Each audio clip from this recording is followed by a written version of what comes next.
ರಾಜ್ಯದಲ್ಲಿಯೇ ಅತಿ ದೊಡ್ಡ ಭತ್ತದ ಮಾರುಕಟ್ಟೆ ಎಂದು ಖ್ಯಾತಿ ಪಡೆದ ರಾಯಚೂರಿನ ರಾಜೇಂದ್ರ ಗಂಜ್ ಎಪಿಎಂಸಿಯಲ್ಲಿ ಮೂಲಭೂತ ಸೌಕರ್ಯಗಳ ಕೊರತೆ ತೀವ್ರವಾಗಿದೆ. ಭತ್ತದ ಜೊತೆಗೆ ತೊಗರಿ, ಹೆಸರು, ಈರುಳ್ಳಿ ಸೇರಿದಂತೆ ಅನೇಕ ಬೆಳೆಗಳ ವ್ಯಾಪಾರ ಜೋರಾಗಿದ್ದರೂ ಇಲ್ಲಿ ರೈತರು ಮತ್ತು ಕಾರ್ಮಿಕರಿಗೆ ಕುಡಿಯುವ ನೀರಿನ ವ್ಯವಸ್ಥೆ ಇಲ್ಲದಿರುವುದು ಆಕ್ರೋಶಕ್ಕೆ ಕಾರಣವಾಗಿದೆ. ಆಂಧ್ರಪ್ರದೇಶ, ತೆಲಂಗಾಣ ಮತ್ತು ಕರ್ನಾಟಕದ ವಿವಿಧ ಭಾಗಗಳಿಂದ ಸಾವಿರಾರು ರೈತರು ತಮ್ಮ ಬೆಳೆಗಳನ್ನು ಮಾರಾಟ ಮಾಡಲು ರಾಯಚೂರು ಎಪಿಎಂಸಿಗೆ ಆಗಮಿಸುತ್ತಾರೆ. ಆದರೆ 44 ಡಿಗ್ರಿ ತಾಪಮಾನದಲ್ಲೂ ಕುಡಿಯಲು ನೀರಿಲ್ಲದೆ ರೈತರು ಮತ್ತು ಕಾರ್ಮಿಕರು ಸಂಕಷ್ಟ ಅನುಭವಿಸುತ್ತಿದ್ದಾರೆ. ಎಪಿಎಂಸಿಯಲ್ಲಿ ನೀರಿನ ಟ್ಯಾಂಕ್ ಹಾಗೂ ಅರವಟ್ಟಿಗೆಗಳನ್ನು ನಿರ್ಮಿಸಿದರೂ ಅವು ಕೇವಲ ತೋರಿಕೆಗೆ ಮಾತ್ರ ಸೀಮಿತವಾಗಿದೆ. ನೀರು ಸರಿಯಾಗಿ ಲಭ್ಯವಾಗದೇ ಇರುವುದರಿಂದ ರೈತರು ಅಧಿಕಾರಿಗಳ ವಿರುದ್ಧ ತೀವ್ರ ಆಕ್ರೋಶ ವ್ಯಕ್ತಪಡಿಸುತ್ತಿದ್ದಾರೆ.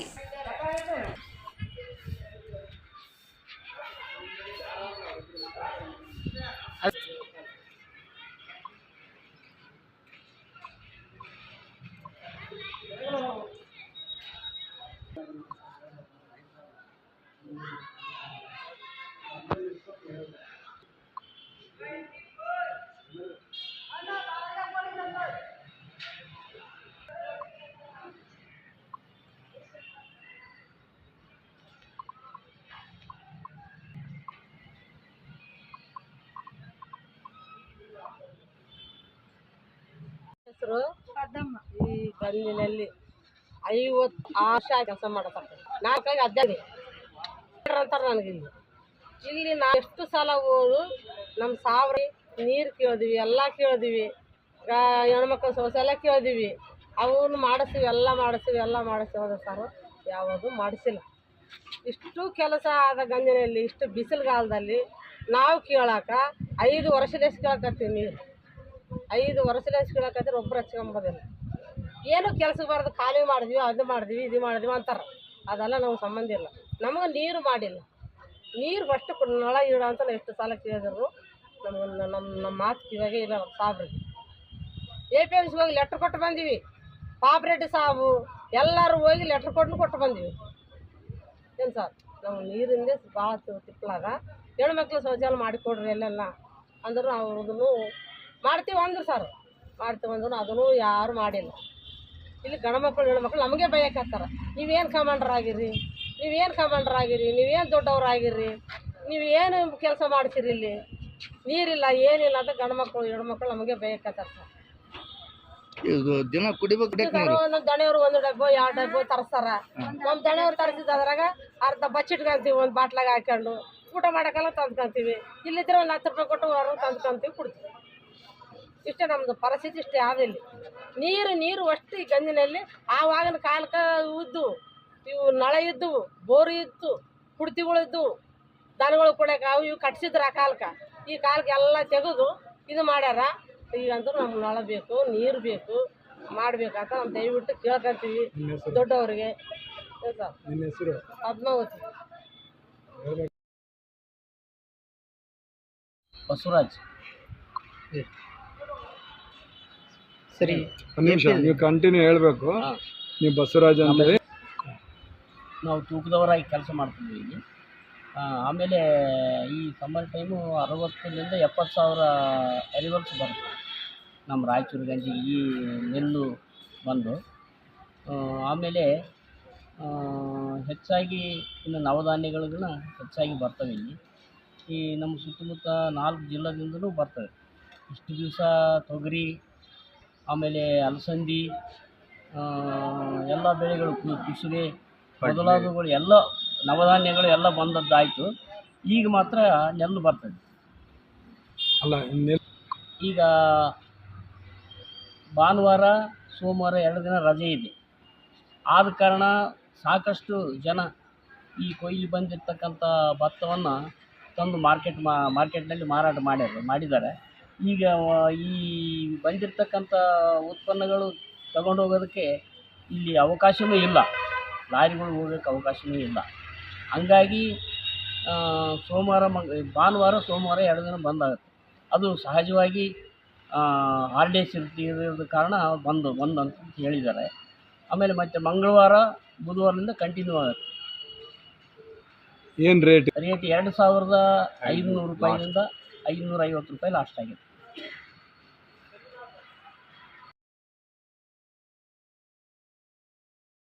ಇವ್ರ ಡ್ಯೂಟಿ ಏನು ಈಗ ಗೊತ್ತಿಲ್ಲದೇ ಆಗುತ್ತಾ? ರಾಯಚೂರು ನಗರದ ಸಿಯತಲಾಬ್ ವಾರ್ಡ್ ನಂಬರ್ 31ರಲ್ಲಿ ಸರ್ಕಾರಿ ಜಮೀನು ಹಾಗೂ ಕೆರೆಯನ್ನು ಅತಿಕ್ರಮಿಸಿ ಅನಧಿಕೃತವಾಗಿ ಕಾಂಪೌಂಡ್ ಗೋಡೆ ನಿರ್ಮಾಣ ಮಾಡುತ್ತಿರುವ ಆರೋಪ ಕೇಳಿಬಂದಿದೆ. ಸಂಬಂಧಪಟ್ಟ ಅಧಿಕಾರಿಗಳು ತಕ್ಷಣ ಕ್ರಮ ಕೈಗೊಳ್ಳಬೇಕೆಂದು ಸ್ಥಳೀಯರು ಒತ್ತಾಯಿಸಿದ್ದಾರೆ. ನಗರದ ವಾರ್ಡ್ ನಂಬರ್ 31ರಲ್ಲಿ ಬರುವ ಸರ್ವೆ ನಂಬರ್ 1629 ಹಾಗೂ 33/1ರಲ್ಲಿ ಸೇರಿದ ಸರ್ಕಾರಿ ಜಾಗ ಮತ್ತು ಕೆರೆಯನ್ನು ಕೆಲವು ಭೂಗಳ್ಳರು ಅತಿಕ್ರಮಿಸಿಕೊಂಡು ಕಾಂಪೌಂಡ್ ಹಾಗೂ ಕಟ್ಟಡ ನಿರ್ಮಾಣ ಮಾಡುತ್ತಿದ್ದಾರೆ ಎಂದು ಆರೋಪಿಸಲಾಗಿದೆ. ಅಮೃತ ಆಸ್ಪತ್ರೆ ಪಕ್ಕದಲ್ಲಿ ಇರುವ ಈ ಜಾಗದಲ್ಲಿ ತಟ್ಟೆಯಿಂದ ಮುಚ್ಚಿ ಒಳಗಡೆ ಗೋಡೆ ನಿರ್ಮಾಣ ಕಾರ್ಯ ನಡೆಯುತ್ತಿದೆ ಎಂಬುದು ಸ್ಥಳೀಯರ ಆರೋಪ. ಈ ಬಗ್ಗೆ ಸಿಯತಲಾಬ್ ಪ್ರಗತಿಪರ ಚಿಂತಕರ ವೇದಿಕೆ ವತಿಯಿಂದ ಈಗಾಗಲೇ ಮಹಾನಗರ ಪಾಲಿಕೆ ಆಯುಕ್ತರು, ಜಿಲ್ಲಾ ಅಧಿಕಾರಿಗಳು ಹಾಗೂ ಸಹಾಯಕ ಆಯುಕ್ತರಿಗೆ ಮನವಿ ಸಲ್ಲಿಸಲಾಗಿದೆ. ಆದರೆ ಅಧಿಕಾರಿಗಳು ಈ ವಿಷಯ ನಮ್ಮ ವ್ಯಾಪ್ತಿಗೆ ಬರುವುದಿಲ್ಲ ಎಂದು ಹೇಳಿ ಕ್ರಮ ಕೈಗೊಳ್ಳದೆ ನಿರ್ಲಕ್ಷ್ಯ ತೋರಿಸುತ್ತಿದ್ದಾರೆ ಎಂದು ಕೆಇ ಕುಮಾರ್ ಆರೋಪಿಸಿದರು. ಅಧಿಕಾರಿಗಳ ಈ ನಿರ್ಲಕ್ಷ್ಯದಿಂದ ಅತಿಕ್ರಮಣ ಹೆಚ್ಚಾಗುತ್ತಿದ್ದು ಕೂಡಲೇ ತನಿಖೆ ನಡೆಸಿ ಕಾನೂನು ಕ್ರಮ ಕೈಗೊಳ್ಳಬೇಕು ಎಂದು ಸ್ಥಳೀಯರು ಒತ್ತಾಯಿಸಿದ್ದಾರೆ. ಸರ್ವೆ ನಂಬರ್ 1629 ಮತ್ತು 33/1ರಲ್ಲಿ ಸರ್ಕಾರಿ ಸ್ಥಳ ಹಾಗೂ ಕೆರೆಯ ಸ್ಥಳವನ್ನ ಕೆಲವು ಭೂಗಳ್ಳರು ಅದನ್ನ ಒತ್ತುವರಿಯನ್ನ ಮಾಡಿದ್ದಾರೆ. ಈಗಾಗಲೇ ಇದ್ರ ಬಗ್ಗೆ ನಾವು ಗ್ರಾಮ ಠಾಣದಲ್ಲಿ ತಗೊಂಡಿದ್ದೀವಿ. ಈ ವಿಚಾರವಾಗಿ ನಾವು ದೂರು ಕೂಡ ಕೊಟ್ಟಿದ್ವಿ. ದೂರು ಕೊಟ್ಟಾಗ ಮಹಾನಗರ ಪಾಲಿಕೆ ಆಯುಕ್ತರು ಅವರು ಇದು ನಮ್ಮ ವ್ಯಾಪ್ತಿಗೆ ಬರೋದಿಲ್ಲ, ಹಾಗಾಗಿ ಈ ಒಂದು ವಿಷಯವನ್ನ, ಈ ಒಂದು ದೂರನ್ನ ನಾವು ಸಹಾಯಕ ಆಯುಕ್ತರಿಗೆ, ತಹಸೀಲ್ದಾರಿಗೆ ಮತ್ತು ಸಹಾಯಕ ನಿರ್ದೇಶಕರು, ಭೂ ದಾಖಲಾತಿ ಇಲಾಖೆಗಳಿಗೆ ಮತ್ತು ಇದರ ಪ್ರತಿಯನ್ನ ಮಾನ್ಯ ಜಿಲ್ಲಾಧಿಕಾರಿಗಳು ಮತ್ತು ಉಪ ಆಯುಕ್ತರು ಅಭಿವೃದ್ಧಿ ಮಹಾನಗರ ಪಾಲಿಕೆ ಇವರಿಗೆ ಒಂದು ಕಾಪಿ ಮಾಡಿ ದಿನಾಂಕ 8/4/2026 ಕಳಿಸ್ತಾರೆ. ಬಟ್ ನಾವು ಅವ್ರಿಗೆ ಕೇಳ್ತೀವಿ, ಅವ್ರಿಗೆ ಗೊತ್ತಿಲ್ಲದೇನೆ ಅಲ್ಲೊಂದು ಕಂಪೌಂಡ್ ಆಗ್ತಾ ಇದೆ. ಏನು ಅಮೃತ ಹಾಸ್ಪಿಟಲ್ ಪಕ್ಕದಲ್ಲಿ ಒಂದು ಸ್ಥಳ ಇದೆ, ಎಲ್ಲ ತಟ್ಟಿಗಳನ್ನ ಕಟ್ಟಿ ಒಳಗಡೆ ಅವರೊಂದು ಕಂಪೌಂಡ್ ನಿರ್ಮಾಣ ಮಾಡ್ತಾರೆ. ಅಲ್ಲಿ ಯಾರು ನಿರ್ಮಾಣ ಮಾಡ್ತಾರೆ ಗೊತ್ತಿಲ್ಲ, ನಿರ್ಮಾಣ ಮಾಡ್ತಾ ಇದ್ದಾರೆ. ಅಲ್ಲಿ ಇರೋರಿಗೆ ನಾವು ಸ್ಥಳೀಯವಾಗಿ ಒಬ್ಬ ನರಸಿಂಹನವರು ನಾವು ಅಲ್ಲಿ ಕೇಳಿದ್ವಿ, ಯಾರು ಮಾಡ್ತಾ ಇದ್ರಿ ಅಂದ್ರೆ ನಮಗೆ ಕೆಲಸ ಕೊಟ್ಟಿದ್ದಾರೆ ಮಾಡ್ತೀವಿ ಅಂತ. ಅವರು ಕೂಡ ಯಾರು ಡಿಸ್ಕ್ಲೋಸ್ ಮಾಡ್ತಾ ಇಲ್ಲ, ಯಾರ ಆಸ್ತಿ ಅಂತೇಳಿ ಡಿಸ್ಕ್ಲೋಸ್ ಮಾಡ್ತಾ ಇಲ್ಲ. ಅವ್ರು ಹೇಳ್ತಾರೆ ನಮ್ದು ಕೆಲಸ ಇದೆ, ನಾವು ಒತ್ತಡ ಮಾಡಿ ಪರಸ್ಪರ ಕೇಳಿದ್ವಿ. ಅವ್ರಿಗೆ ಕೇಳಿದ್ರೆ ಅವ್ರು ಹೇಳ್ತಾರೆ ನಮ್ ಕೆಲಸ ಕೊಟ್ಟಿದ್ದಾರೆ, ಕೆಲಸ ಮಾಡ್ತಾ ಇದ್ವಿ. ಹೆಚ್ಚಿನ ಯಾರು ಕೆಲಸ ಕೊಟ್ಟಿದ್ದಾರೆ ಯಾರು ಅದನ್ನೇ ಹೇಳ್ತಾ ಇದ್ದಾರೆ. ನಾನು ಅದನ್ನ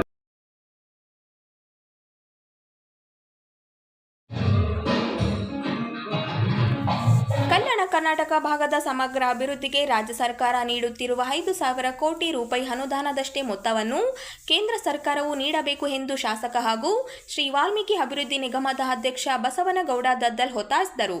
ನಗರದ ಎಪಿಎಂಸಿ ಆವರಣದಲ್ಲಿ ಕರ್ನಾಟಕ ಜನಾಂದೋಲನ ಕೇಂದ್ರದಿಂದ ಆಯೋಜಿಸಿದ ವಿಚಾರ ಸಂಕಿರಣವನ್ನು ಉದ್ಘಾಟಿಸಿ ಮಾತನಾಡಿದ ಅವರು, ಕೇಂದ್ರ ಸರ್ಕಾರ ಈ ಭಾಗದ ಅಭಿವೃದ್ಧಿಗೆ ರಾಜ್ಯದ ಸಮಪಾಲಿನ ಅನುದಾನ ನೀಡದೆ ಅನ್ಯಾಯ ಮಾಡುತ್ತಿದೆ ಎಂದು ಆರೋಪಿಸಿದರು.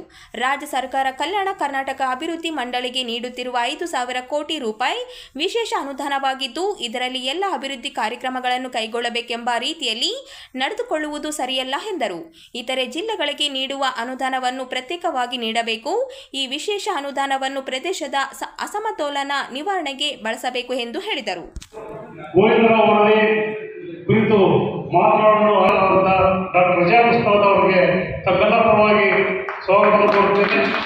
ಇವರಿಗೆ ನಮ್ಮ ಜಾಗೃತಿ ಒಂದು ಸ್ವಾಗತ ಕೋರು. ಅದೇ ರೀತಿಯಾಗಿ ಬಿಜೆಪಿ ಮುಖಂಡರು, ಹಿರಿಯ ಅಧ್ಯಕ್ಷರು ನಂಜುಂಡಪ್ಪನವರಿ ಅನುಷ್ಠಾನ ಸಮಿತಿ ಇವರು ಸಹಿತ ಇವತ್ತು ಭಾಷಣಕಾರರಾಗಿ ಆಗಮಿಸಿದ್ದಾರೆ. ಅವರಿಗೆ ಸಹಿತ ತಮ್ಮೆಲ್ಲ ಶ್ರೀ ಆರ್ ಬಸವರಾಜರವರು ಹೂಗುಚ್ಛ ಮಾಡುವ ಮುಖಾಂತರ ಸ್ವಾಗತಿಸಬೇಕಂತ ಕೇಳ್ಬೋದು. ನಮ್ಮ ಹೈದರಾಬಾದ್ ಕರ್ನಾಟಕ ಜನಾಂದೋಲನ ಕೇಂದ್ರದ ಸಂಸ್ಥಾಪಕ ಅಧ್ಯಕ್ಷರು ಹಿರಿಯರಾದ ರಾಘವೇಂದ್ರ ಕೃಷ್ಣಯ್ಯ ಅವರನ್ನು 2026ರಂದೇ ಇಡೀ ಕಲ್ಯಾಣ ಕರ್ನಾಟಕ ಭಾಗದ 41 ಕ್ಷೇತ್ರದ ಶಾಸಕರುಗಳನ್ನು ಮತ್ತು ವಿಧಾನ ಪರಿಷತ್ತಿನ ಸದಸ್ಯರುಗಳನ್ನು ಮತ್ತು ಎಲ್ಲರನ್ನು ಕೂಡ ಒಟ್ಟಾಗಿ ನಮ್ಮ ರಾಯಚೂರಿನಲ್ಲಿ ಒಂದು ದುಂಡು ಮೇಜಿನ ಸಭೆಯನ್ನ ಕರೆದಿರುವಂಥದ್ದು ನಮ್ಮ ರಾಘವೇಂದ್ರ ಕೃಷ್ಣಯ್ಯ ಸಾಹೇಬರು ಮುಂಚೆನೆ ನಮಗೆ ಹೇಳುವಂಥ ಸಂದರ್ಭದಲ್ಲಿ ಇದು ಬಹಳ ಉತ್ತಮವಾದಂಥ ಬೆಳವಣಿಗೆ. ಯಾಕಂದರೆ ಅವಶ್ಯಕತೆ ಇದೆ. ಇದು ನಾವು ಮಾಡದೆ ಹೋದರೆ ನಾವು ಏನು ಹಿಂದುಳಿದ ಅಂತೇಳಿ ನಾವು ಇನ್ನು ಇಷ್ಟು ವರ್ಷಗಳನ್ನು ನಾವು ಹಿಂದುಳಿದ್ವಿ. ಇನ್ನೂ ಬಹಳಷ್ಟು ಹಿಂದೆನೇ ಹೋಗುವಂಥ ಸಂದರ್ಭ ನಮಗೆ ಮುಂದೆ ಬರಬಹುದನ್ನ ಚಿಂತನೆಯಿಂದ ಈ ಸಭೆಯನ್ನು ಕರೆದಿದ್ದಾರೆ. ಹಾಗಾಗಿ ಆ ಸಭೆಯಲ್ಲಿ ನಾವೆಲ್ಲರೂ ಕೂಡ ಶಾಸಕರು ಚಾಚು ಭಾಗವಹಿಸಿ ಚಿಂತನೆಯ ಮಾಡಿ ನಾವು ಮಾತಾಡುವಂಥದ್ದು ಅವಶ್ಯಕತೆ ಇದೆ. ನಾವು ಒಟ್ಟಾಗಿ ಸೇರಿ 41 ಕ್ಷೇತ್ರದ ಪಕ್ಷಾತೀತ ಶಾಸಕರುಗಳು, ಸಂಸದರು, ವಿಧಾನ ಪರಿಷತ್ತಿನ ಸದಸ್ಯರು ಒಟ್ಟಾಗಿ ನಮ್ಮ ಕೂಗನ್ನ ಈ ರಾಜ್ಯ ಮಟ್ಟಕ್ಕೆ ಮತ್ತು ನಾಯಕರುಗಳನ್ನ ನಾವು ಮುಗಿಸದೆ ಹೋದರೆ ಬಹಳಷ್ಟು ನಾವು ಹಿಂದುಳಿದು ಹೋಗೋದಕ್ಕೆ ಸಂಶಯವಿಲ್ಲ. ಯಾಕಂದ್ರೆ ಈಗಾಗಲೇ ಬಹಳಷ್ಟು ನಾವು ಹಿಂದೆ ಹೋಗಿಬಿಟ್ಟಿದ್ವಿ. ಅವ್ರನ್ನ ರೀಚ್ ಆಗೋದಕ್ಕೆ ನಾವು ಯಾವುದೇ ಕಾರಣಕ್ಕೆ ಆಗ್ತಾ ಇಲ್ಲ. ಇಷ್ಟೊಂದು ನಮಗೆ ಹೋರಾಟಗಾರರು ಬಹಳಷ್ಟು ಎಚ್ಚರಿಕೆಗಳನ್ನು ಕೊಡ್ತಾ ಇದ್ರು ಮತ್ತು ಎಲ್ಲವನ್ನ ಸಂಘಟಿಸಿದ ಮುಖಾಂತರ ನಾವು ಆರ್ಟಿಕಲ್ 371J ಅನ್ನು ಪಡೆದ ಮೇಲೆ ಕೂಡ ನಾವು ಅಟ್ಲೀಸ್ಟ್ ಈಗ ಮುಂದೆ ಬರುವಂಥದ್ದು ಆಗ್ಬೇಕು. ಆದರೆ ಕೂಡ ಅದು ಆಗ್ತಾ ಇಲ್ಲ. ಹಾಗಾಗಿ ನಾವು ಚಿಂತನೆ ಮಾಡುವಂಥದ್ದು ಅವಶ್ಯಕತೆ ಇದೆ ಅಂತ ಕೂಡ ನನ್ನ ಭಾವನೆ.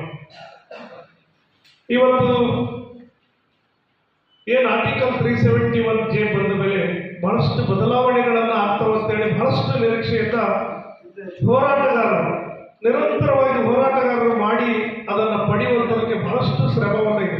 ವೈದ್ಯನಾಥ್ ಪಾಟೀಲ್, ರಾಘವೇಂದ್ರ ಪಿಟಿ ಸಾಹೇಬರು ಮತ್ತು ನಮ್ಮ ಡಾಕ್ಟರ್ ಹರ್ಷದ್ ರಿಜ್ವಾನ್ ಎಲ್ಲರೂ ಬಹಳಷ್ಟು ಜನ ತ್ರಿವಿಕ್ರಮ್ ಜೋಶಿ ಇರ್ಬೋದು, ಇಲ್ಲಿರುವಂಥ ಹೋರಾಟಗಾರರು, ಮುಂಭಾಗದಲ್ಲಿ ಹೋರಾಟಗಾರರು ಎಲ್ಲರೂ ಸೇರಿದ ಮೇಲೆ ನಮ್ಮ ನಾಯಕರುಗಳಾದಂಥ ಮಲ್ಲಿಕಾರ್ಜುನ ಖರ್ಗೆ ಸಾಹೇಬರಾಗಿರ್ಬೋದು, ಧರ್ಮಸಿಂಗ್ ಆಗಿರ್ಬೋದು, ಅವರೆಲ್ಲರೂ ಕೂಡ ಆಸಕ್ತಿಯನ್ನು ವಹಿಸಿ ಇವತ್ತು ಜಾರಿಯಾದ ನಂತರ ಇದು ನಮಗೆ ಸಾರ್ಥಕತೆಯನ್ನು ಆಗುವಂಥದಕ್ಕೆ ಚಿಂತನೆಯನ್ನು ಅವಶ್ಯಕತೆ ಇದೆ.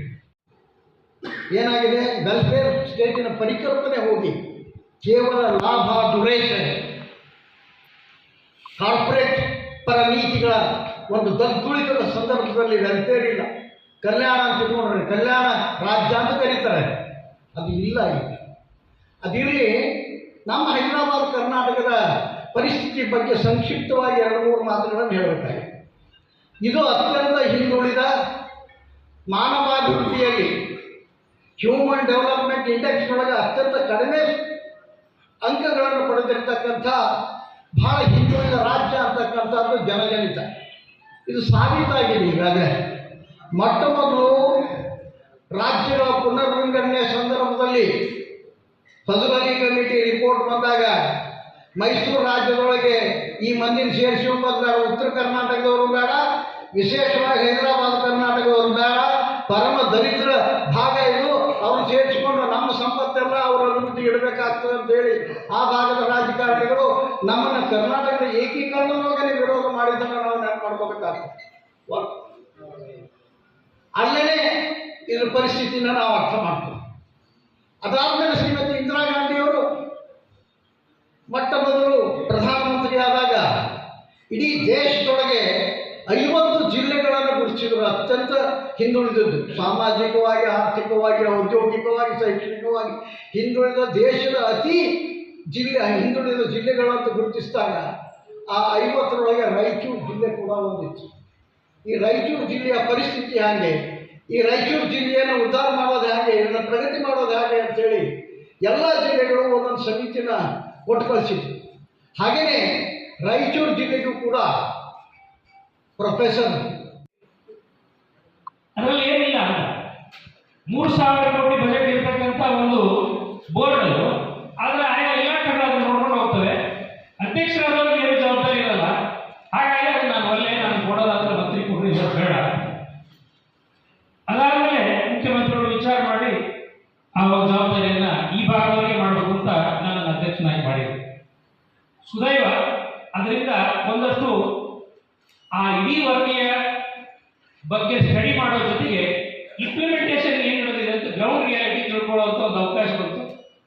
ಸಿಕ್ಕ ಸ್ವಲ್ಪ ಅವಧಿಯಲ್ಲಿ ಸುಮಾರು ಮುಂಬೈ ಕರ್ನಾಟಕ ಮತ್ತು ಕಲ್ಯಾಣ ಕರ್ನಾಟಕದ 16 ಜಿಲ್ಲೆಗಳ ಪ್ರವಾಸವನ್ನು ಮಾಡಿ ಗ್ರೌಂಡ್ ರಿಯಾಲಿಟಿ ತಿಳ್ಕೊಳ್ಳುವಂಥ ಪ್ರಯತ್ನ ಮಾಡಿ ಆ ವರದಿ ಬಗ್ಗೆ ಈಗಾಗಲೇ ರಾಘವೇಂದ್ರ ಕುಸ್ಲಿ ಅವರು ತಿಳಿಸಿದ್ದಾರೆ. 2002ರಲ್ಲಿ ಆ ವರದಿ ಎಸ್.ಎಂ. ಕೃಷ್ಣ ಅವರ ಸರ್ಕಾರದಲ್ಲಿ ಸಬ್ಮಿಟ್ ಆಯಿತು. ಹಾಗೆ ವರದಿ ರೆಡಿ ಮಾಡಿದ್ರೆ ಅವ್ರಿಗೆ ಇದು 1 ವರ್ಷಕ್ಕೆ ಇಂಪ್ಲಿಮೆಂಟ್ ಆಗಿಬಿಡುತ್ತೆ ಅಂತ 2003ರಿಂದ. ಹಾಗಾಗಿ ಅವರು ಒಂದಷ್ಟು ಫೈನಾನ್ಷಿಯಲ್ ಸಪೋರ್ಟನ್ನು ಯಾವ ರೀತಿ ಮಾಡಬೇಕು ಅಂತ ಕೊಟ್ಟಿದ್ರು. ನಂಜುಂಡಪ್ಪ ಅವರ ಪ್ರಕಾರ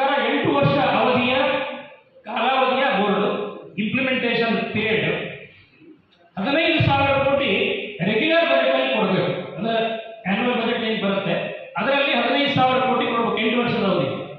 16,000 ಕೋಟಿ STP ಆಗಿ ಸ್ಪೆಷಲ್ ಡೆವಲಪ್ಮೆಂಟ್ ಪ್ಲಾನ್ ಆಗಿ ಸಪರೇಟ್ ಆಗಿ ಕೊಡಬೇಕು. ಈ ತರ ಹೇಳಿದ್ರು 5,000 ಕೋಟಿ ಕೊಡ್ತಾರೆ, ಅದರಲ್ಲಿ ತಗೊಳ್ಳಿ ಅಂತ ಹೇಳ್ತಾರೆ. ಇದರಲ್ಲಿ ಬೈಫರ್ಕೇಶನ್ ಒಟ್ಟು 31,000 ಕೋಟಿಗಳ ಬಜೆಟ್ 8 ವರ್ಷದ ಅವಧಿ. ಆದರೆ ತಾಲೂಕ ಬರೀ ಕಲ್ಯಾಣ ಕರ್ನಾಟಕ ಅಲ್ಲ, 114 ತಾಲೂಕುಗಳು ಅದರಲ್ಲಿತ್ತು. 114 ತಾಲೂಕುಗಳಲ್ಲಿ 39 ಅತ್ಯಂತ ಉಳಿದ, 40 ಹಿಂದುಳಿದ, ಬಾಕಿ ಉಳಿದಂಥವು ಬರೀ ಹಿಂದುಳಿದ, ಅತ್ಯಂತ ಹಿಂದುಳಿದ, ಅತಿ ಹಿಂದುಳಿದ ಮತ್ತು ಹಿಂದುಳಿದ, ಈ ರೀತಿ 3 ಕ್ಯಾಟಗರಿ ಇತ್ತು.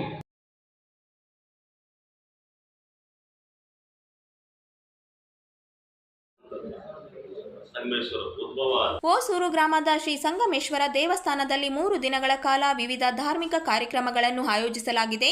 ದಿನಾಂಕ 22ರಂದು ಬೆಳಗ್ಗೆ ಧಾನ್ಯ ದಿವಸ ಕಾರ್ಯಕ್ರಮ ನಡೆಯಲಿದ್ದು, ಸಂಜೆ ಗಣಹೋಮ, ರುದ್ರಹೋಮ ಹಾಗೂ ದೇವತಾ ಪರಿವಾರ ಮೂರ್ತಿಗಳ ಪೂಜೆ ನೆರವೇರುತ್ತದೆ. ಪೂಜಾ ಕಾರ್ಯಕ್ರಮಗಳ ನಂತರ ನೂತನ ಶಿಲಾಮೂರ್ತಿಗಳಿಗೆ ಶಯನಾದಿವಾಸ ನಡೆಯಲಿದ್ದು, ಭಕ್ತರಿಗೆ ಪ್ರಸಾದ ವಿತರಣೆ ಮಾಡಲಾಗುತ್ತದೆ. ರಾತ್ರಿ ಭಜನಾ ಕಾರ್ಯಕ್ರಮಗಳು ಅಖಂಡವಾಗಿ ನಡೆಯಲಿವೆ. ದಿನಾಂಕ 23ರಂದು ಬೆಳಗಿನ ಜಾವ ರುದ್ರಾಭಿಷೇಕ ಹಾಗೂ ಅಲಂಕಾರ ಪೂಜೆ ನಡೆಯಲಿದ್ದು, ಬಳಿಕ ಶುಭ ಮುಹೂರ್ತದಲ್ಲಿ ಶಿಲಾಮೂರ್ತಿಗಳ ಪ್ರಾಣ ಪ್ರತಿಷ್ಠಾಪನೆ ನೆರವೇರುತ್ತದೆ. ಪೂರ್ಣಾಹುತಿ ಬಳಿಕ ದೇವಸ್ಥಾನದ ಗೋಪುರಕ್ಕೆ ಕಳಸಾರೋಹಣ ಕಾರ್ಯಕ್ರಮ ನಡೆಯಲಿದೆ. ಭಕ್ತಾದಿಗಳು ಹೆಚ್ಚಿನ ಸಂಖ್ಯೆಯಲ್ಲಿ ಭಾಗವಹಿಸಿ ದೇವರ ಆಶೀರ್ವಾದ ಪಡೆಯಬೇಕು.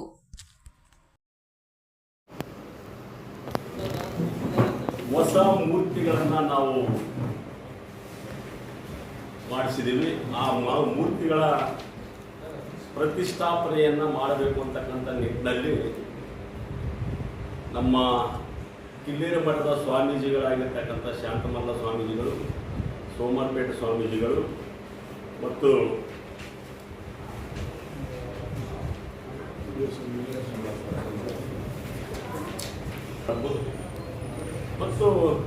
ಧಾರ್ಮಿಕವಾಗಿ ಎಲ್ಲ ಸಮಾಜದ ಗುರುಗಳನ್ನು ಕೂಡ ಕರೆದಿದ್ದೀವಿ. 21ಕ್ಕೆ ಶಿವಲಿಂಗ, ಬಸವೇಶ್ವರ ಮತ್ತು ನಾಗಲಿಂಗ ಮೂರ್ತಿಗಳ ಶಿಲಾಮೂರ್ತಿಗಳ ಮೆರವಣಿಗೆಯನ್ನು ಬಹಳ